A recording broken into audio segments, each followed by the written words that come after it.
Hello les gens, c'est Diaboman, j'espère que vous allez bien. Aujourd'hui je vous retrouve pour vous faire la présentation et test du bloc détente de chez Namek, un bloc détente pour VSR10. Alors la particularité de ce bloc détente, c'est qu'il n'y a aucun ressort dedans pour le faire fonctionner, contrairement à la plupart des blocs détente du marché. Et du coup avec un bon usinage à l'intérieur, donc on va voir tout ça en détail. Si jamais vous voulez avoir d'autres détails, mais forcément ce sera en anglais, vous avez un QR code à l'arrière de la boîte pour avoir toutes les instructions du montage. Première chose à savoir aussi, c'est qu'aujourd'hui je vais vous faire la présentation de la version 2, là où il y avait une version 1 qui avait quelques défauts et notamment de compatibilité avec le SSG10, notamment avec la cross A2 et la cross A3. Donc si vous passez sur la version A2, il n'y a aucun souci de compatibilité et on va voir tous les détails tout de suite au niveau du démontage et voir comment ça fonctionne à l'intérieur. Bon, alors regardez ce qui se trouve dans cette boîte. Donc déjà on est sur un truc un peu métallique, mais la présentation est sympa, elle est simple, hein, dans une forme un peu, comment dire, élément du tableau de chimie et de composants. On va avoir à l'intérieur le fameux bloc détente, alors qui a la particularité d'être vraiment usiné en quasiment en un seul bloc, hein, on n'est pas sur beaucoup de composants, donc on peut quand même l'ouvrir, je pense, en retirant juste la visserie. Donc je vais quand même démonter un petit peu pour qu'on puisse voir ensemble comment c'est fait un peu à l'intérieur les différents composants. On va avoir la visserie ici, déjà pour assembler la queue de détente qui se trouve ici. Alors sachant que vous allez avoir d'autres modèles de différentes couleurs, hein, je vais vous afficher là sur le côté de l'écran. Et la visserie pour fixer ça sur la réplique, hein, sur votre VSR10. On va commencer déjà par démonter les différents éléments et on va voir ensemble. L'élément qui tient bien. Hop. Donc déjà on voit que l'aimant ici juste en dessous, il est retenu grâce à cette vis, hein, donc il est suffisamment résistant tout de même, hein, mais sans être abusé. Hop, pour tenir le tout. Ensuite je suppose que la queue de détente elle est tenue par cette tétine là. On va la sortir derrière. Ah, il y en a un qui est tombé.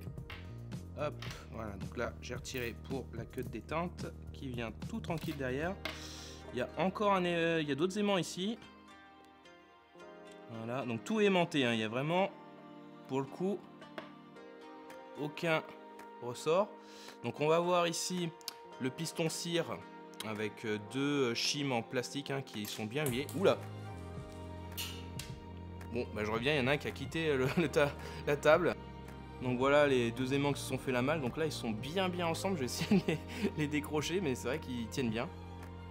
Donc voilà, pour les séparer, là, je vais les mettre sur une plaque métallique pour éviter d'avoir un nouvel accident. Tac, comme ça on n'en parle plus. Donc ici on a le pivot, hein, donc on va visser la queue de détente par en dessous là, et après sinon ça tient juste sur cet axe là. Et ici on va avoir le fameux roulement. Donc en fait c'est ça qui va faire la jonction entre la queue de détente et la rétention du coup ici. Donc je pense que logiquement ça doit se tenir comme ça, et au bout d'un moment où on va avoir la rétention, ça va passer en dessous et pouf, ça va lâcher et tirer.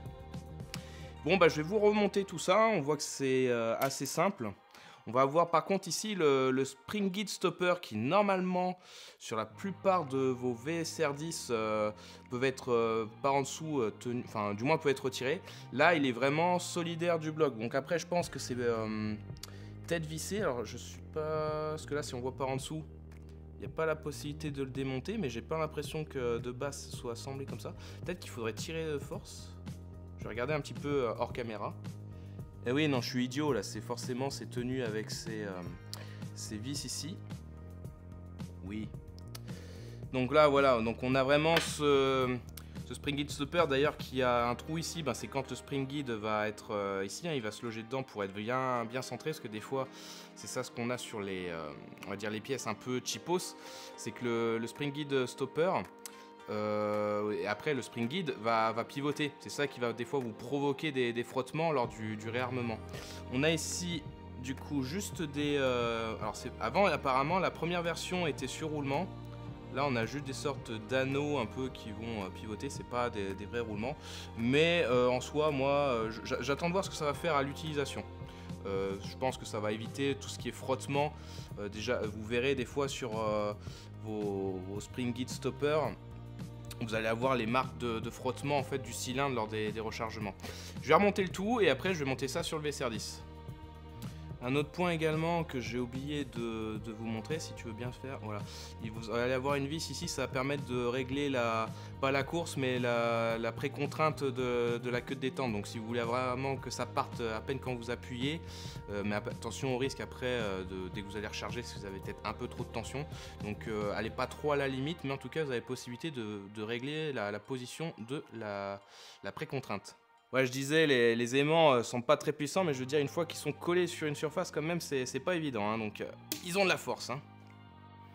D'ailleurs, justement, vous voyez la puissance des aimants, en fait, c'est que là, on a vraiment le bloc en lui-même qui est en aluminium. Hein, parce que tout ce qui est aimant, c'est pas attiré. La seule chose où c'est attiré, là, c'est parce que c'est la visserie, elle, qui doit être en acier.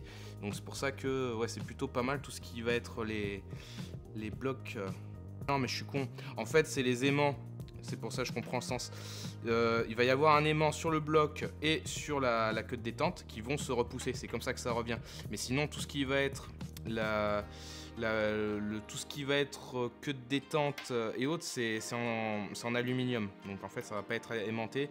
D'où le fait qu'il y ait eu deux aimants à l'intérieur pour qu'ils se repoussent et que ça remette la queue de détente en position. Voilà. Un autre truc que j'ai remarqué lors du remontage, et en fait j'ai bugué, c'est parce qu'en fait je cherchais le pourquoi ici il y a un deuxième trou, donc on voit clairement que c'est pour une visserie et pour du coup comment dire je perds mon truc, la goupille ici.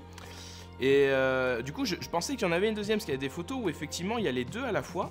Je me demandais si c'était genre une rétention ou quelque chose comme ça.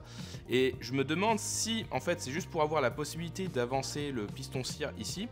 Alors, soit pour une question de compatibilité par rapport à certains modèles, peut-être de VSR10 un peu hybride, soit si jamais on veut baisser sa puissance, bah, tout simplement parce que le piston aura une course plus courte et sera moins comprimé. Donc, c'est intéressant, mais je me demande si jamais c'est une question de vouloir baisser la puissance, si en fait il y a assez d'espace dans le receiver pour avoir cette possibilité de mettre le piston cire ici. Donc voilà, je finis de remonter le tout et comme je vous dis, après on va monter ça dans mon VSR10. Pour ce qui est du VSR10, il va falloir enlever toute la visserie, donc qu'il soit ici, là et un peu plus en avant. Donc on va là retirer tout ce qui va être receiver de cette partie là, donc de la crosse. Pour ce qui est du point de comparaison, donc pendant un moment j'ai tourné, vous voyez, avec un S-Trigger de chez Springer Custom Work, donc on va comparer un peu les deux en termes de sensations une fois monté. Donc voilà, hein, pour vous montrer mon Springer Custom, hein, on voit là les frottements du cylindre, hein, que ça soit au niveau du piston cire et du spring guide stopper, hein, que ça soit des deux côtés, donc on va voir... moi je verrai que ça on va dire à l'usage, hein. Est-ce que le roulement évite tout ça, tous ces frottements que vous pouvez ressentir à chaque fois. Et un autre point aussi, donc vous voyez là j'avais mis un ancien joint au pop.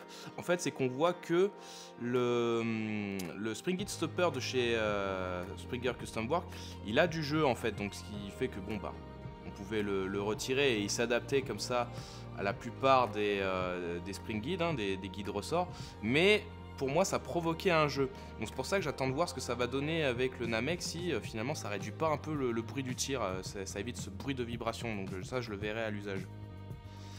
Donc voilà, là c'est monté, donc au niveau de la visserie sur l'avant et à l'arrière, donc pareil, pas de souci. J'ai fait quelques tests comme ça a l'air franchement pas mal. Je vais remonter vraiment tout le VSR10 avec la crosse et je vous retrouve face caméra. Donc voilà, maintenant que le bloc détente est monté, je vais faire quelques petits tests comme ça, hein, donc les petites lunettes, hein, même si je ne mets pas chargé de vie à l'intérieur.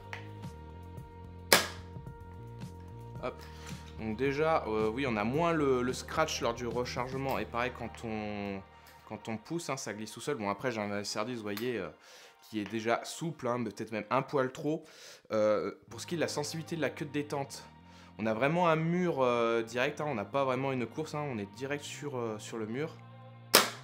Et dès qu'on appuie, ça part. Alors aussi, je me suis amusé à faire une queue de détente aussi sensible que les répliques de la W.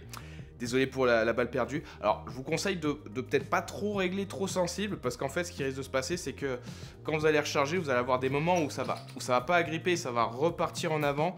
Donc, laissez-vous quand même une petite marge de sécurité, parce que autant, oui, j'ai réglé à un moment, ça partait vraiment, à peine j'effleurais la queue de détente, ça partait, mais après, des fois, je rechargeais, il y a des petits coups où ça avait du mal à prendre. Donc, je préfère, dans l'action, avoir une queue de détente un petit peu plus, comment dire, dur, mais au moins avoir la garantie que quand je recharge, il va pas y avoir un moment où le piston va pas être accroché pour éviter de me faire surprendre et tout. Mais en tout cas, oui, là, alors c'est peut-être du coup un peu moins sensible que la Springer Custom, mais en tout cas, sinon ça part direct.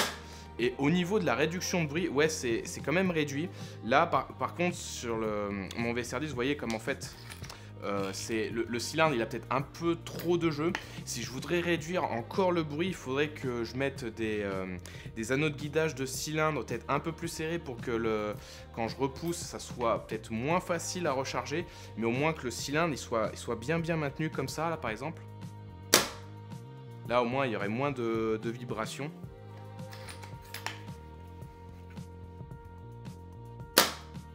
Ça réduirait quand même pas mal le bruit. Mais en tout cas, oui, en termes de sensation de queue de détente, bon, bah c'est là. Il n'y a pas de souci au niveau de la crosse. Ouais, là, par exemple, vous voyez, ça a un peu fait comme ça. Donc là, ça ne veut pas trop le faire parce que c'est juste que j'ai pas dû tirer assez en arrière. J'ai dû pas aller à fond. Ou alors, est-ce que la vis à l'intérieur bouge un peu? Donc si jamais vous avez un VSR10 avec une crosse à 2 comme ça, donc bah, il faudra retirer par exemple ici là, le pontet et vous prenez ainsi une clé Allen hein, ou un tournevis avec le bon pas de vis là et en fait vous réglez comme ça jusqu'à ce que ça tire et vous enlevez un bon demi-tour et autre de vis et comme ça vous aurez votre sensibilité on va dire avec la course la plus courte. Sinon oui, la queue de détente, vous voyez elle passe... limite. Bon non, il y a quand même de la marge. Mais ça c'est propre à la version 1 où c'était peut-être un peu trop proche et il y avait plusieurs choses à faire. Là dans cette version 2, il y a vraiment aucun problème quoi. Donc après pour ce qui est du fait qu'il y a un frottement au niveau du cylindre sur le spring guide stopper. Donc là normalement il y a des roulements qui doivent protéger un petit peu.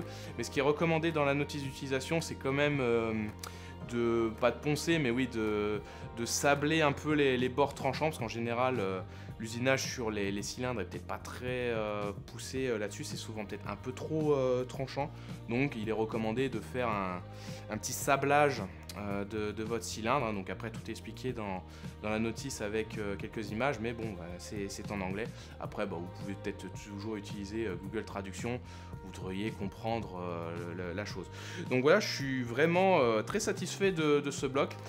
Donc comme je vous dis, au niveau des avantages, on a un bloc vraiment très bien usiné. Pour ma part, en tout cas par rapport au Spring Guide Stopper, on a une réduction du bruit du tir parce que le Spring Guide, le Springer Custom Work, je m'y perds avec tous ces mots. On avait vraiment un peu trop de jeu au niveau de certaines pièces qui pouvaient provoquer du bruit. Et du fait de n'avoir aucun ressort, on a vraiment la garantie d'un bloc qui va fonctionner tout le temps. On va pas avoir un ressort qui va se mettre en merde dedans et autres. La possibilité également de régler la course, hein, ce qui va vraiment rendre ça de manière très sensible. Alors après vous amusez peut-être pas trop à chercher à être trop sensible, sinon vous allez avoir des accidents au niveau du rechargement. Mais oui, très satisfait de ce bloc. Donc si jamais vous êtes intéressé par ce bloc, ben, vous le retrouvez chez Skirm Shop. Je mettrai le lien affilié dans la description et également sur le commentaire épinglé. Je vous rappelle qu'avec mon code Diabolo, vous pouvez avoir une réduction de 5% sur tout site. Et je remercie ceux qui utiliseront mon lien affilié, comme ça je toucherai une commission. Je remercie du coup Skirm Shop pour l'envoi de ce bloc pour que je vous puisse vous le présenter et du coup le tester hein, et l'installer dans ma réplique. Je vous présenterai également d'autres pièces, vous allez voir très bientôt. Et puis ben j'ai très hâte de pouvoir le tester sur le terrain, mais je pense qu'il n'y aura pas vraiment une grosse différence par rapport à mon bloc détente d'avant. Mais en tout cas on a une très belle réplique comme ça.